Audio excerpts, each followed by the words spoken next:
I was 22 when I met him, just out of college, stepping into my first real job, full of hope and excitement. He was 34, a few years older, already established in his career, and at the time, I truly thought I had hit the jackpot. He was the kind of man who made plans and followed through, who showed up when it mattered. I remember how he helped me assemble my very first apartment furniture, how he came to meet my parents early on, and how he remembered the little things I liked, surprising me with thoughtful gestures that made me feel seen. After a year, we moved in together. After 2, we were married. Friends and family often said we looked like the perfect couple. But over time, the sheen began to fade, replaced by the quiet accumulation of small disappointments. He'd leave the lights on when he left the room, drop his socks on the floor, forget texts, or fail to check in when I expected him to. These little things piled up. When I pointed them out, he'd get defensive, tell me he was busy or that I was making a fuss over nothing. I felt like I was the only one carrying the invisible weight of our relationship. I managed our social calendar, planned vacations, sent birthday cards, kept track of holidays, and made sure we stayed connected. Bit by bit, resentment grew inside me. Every forgotten task, every missed message became proof to my aching heart that he simply didn't care, or worse, wasn't paying attention. When we argued, he would shut down, retreating into silence, while I spiraled deeper, burdened with the feeling I was carrying the entire emotional load of our marriage.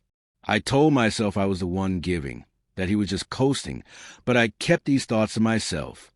From the outside, everything seemed fine, and honestly, I felt guilty for letting these small frustrations eat away at me. Then, at work, I met someone else. He was married too, working in a different department, but somehow he understood me. We collaborated on projects, started texting casually throughout the day, checking in late at night. I never thought I'd be the kind of person to blur those lines, but it happened so gradually, I barely noticed. We shared frustrations about feeling unseen and unappreciated in our marriages. He told me his wife was pregnant, but they were distant, constantly fighting. I told him about my grievances and loneliness. The emotional connection became a lifeline. I found myself constantly checking my phone, longing for his messages, go to work just to be near him. We were careful, cautious not to cross certain boundaries, but the tension between us was undeniable. We shared long hugs, touched hands, moments loaded with meaning, where desire hung unspoken but thick in the air. Nothing sexual, yet everything felt charged with the possibility of more. I wanted more. He was hesitant, torn between his responsibilities and his confusion, caught between the wife who was having his baby and the connection he found with me. At home, I was drifting further from my husband. One day, I sat him down and confessed I no longer felt in love. He was shocked, heartbroken, blindsided. When he asked if there was someone else, I lied and said no. He begged me to try counseling, and I agreed, but only half-heartedly. In my mind, I was already gone, fixated on the possibility of a real, overwhelming love, the kind that changes everything. Counseling felt like a stalled tactic, a way to soften the blow. But as sessions dragged on, I was planning my exit, imagining a future where I'd finally be seen, finally be fulfilled by someone who truly appreciated me. I thought leaving would feel like taking a deep breath after being underwater for too long. One Monday morning, I handed him the divorce papers. I'll never forget the look on his face. It was like the floor had dropped out beneath him.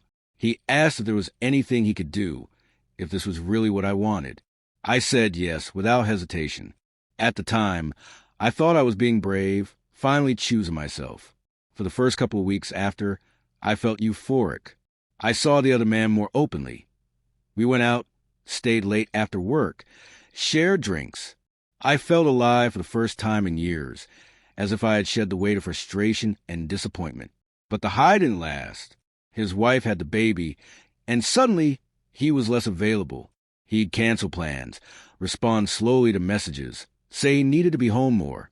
I got frustrated, pushed for more time, and he pulled away. Small fights began, where he told me he had new responsibilities and could no longer drop everything for me. My friends, once supportive, started distancing themselves. Some quietly judged me for how everything unfolded. even though they had urged me to leave my husband for my own happiness. Others were polite, but stopped inviting me to gatherings. My family's calls became brief and curt. I told myself they just needed time, but loneliness crept in like a shadow.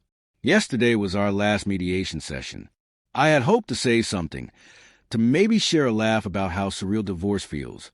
But that didn't happen.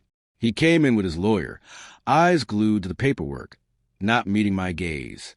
We sat like strangers, cold and disconnected. When it was over, he left without a word. I sat in the parking lot, frozen, wanted to scream or cry or run after him, but I couldn't move.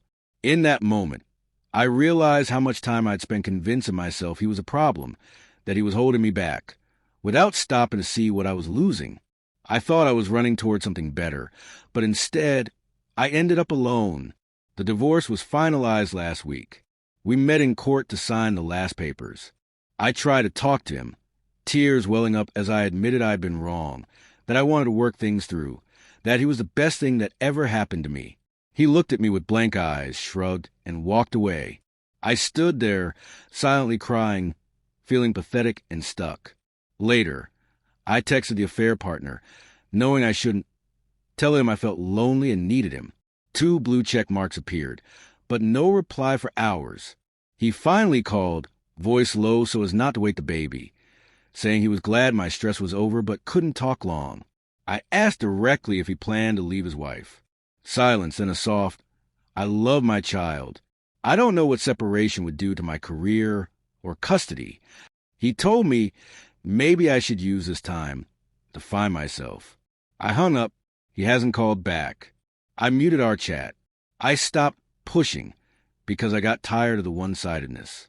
I don't want to have to force a man to want me. I want to be chosen freely, like a prize, not begged for. Part of me knew months ago this wouldn't turn into anything real, but I clung to it because I didn't want to face the mess I'd made. I moved everything from storage into a tiny 1-bedroom flat on the top floor of an old walk-up, no elevator. I let my husband keep our old apartment, sign away any claim to equity or furniture. I wanted him to see I could be unselfish, that I could let go. Sometimes I fantasize he'll call and say thank you or sorry for how things ended, but there's only silence. My friends are split into 3 camps: those who keep polite distance, those who judge openly, and those who have disappeared altogether. My reflection looks unfamiliar. I'm down 15 pounds because coffee counts as breakfast, and half a protein bar sometimes passes for dinner. Evenings blur into scrolling local meetup groups, never quite clicking join. I've told myself a dozen times to book therapy, but each time I start to form, panic grips me and I close it. People will say I burned it all and now I'm sitting in the ashes, crying. They're right. I thought I was choosing passion over routine, but I ended up vaporizing both. The man I left my marriage for now chooses bedtime stories and diaper changes over my unanswered texts. The man I left behind probably sleeps peacefully, his keys still hanging on the hook, while I'm left trying to piece together who I am now. Maybe they're right. I'm living with the fallout. But maybe it's time to stop chasing the ghosts of others' approval and start facing the hardest person in the room, myself. Because until I do that, no one, no husband, no affair partner, no friend, can fix what's broken inside me.